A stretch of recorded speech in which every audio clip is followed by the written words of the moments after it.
lubame hoida häid suhteid lähis- ning kaugriikidega. Legaliseerime pipragaasi kasutamise kuni 12+ aastani, et kõik tunneks ennast kaitstuna. Korrastame 2019. aastaks kõik Eesti rannad. Tõstame koolide puhtustaset veelgi kõrgemale. Koristame prügis kõik Eesti metsaalused järgmise aasta sügiseks. Korrastame 2019. aastaks vanalinna tänavad. Puhastame ühistranspordid, et eestlastel oleks veelgi mugavam nendes tasuta sõita.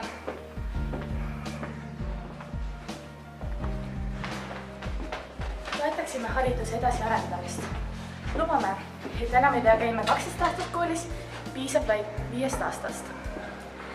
Samuti hakkaksid koolitunnid kella 10-st ja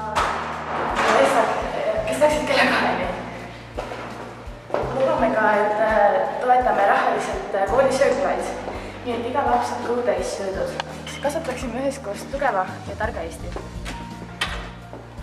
Meie tõstame maksuvaba palga 600 euroni ning miinimumpalga 1000 euroni. Pensioni me aga tõstame samuti 600 euroni ning käibemaksu me alandame 25% inimestele, kes elavad väljaspool Harjumaad.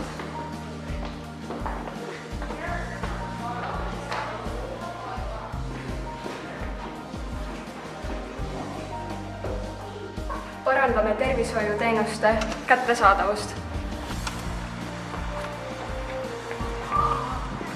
Lühendame polikliinikutes järjekordi 1/3 võrra. Ja tagame arstiabi kiirelt igale Eesti inimesele.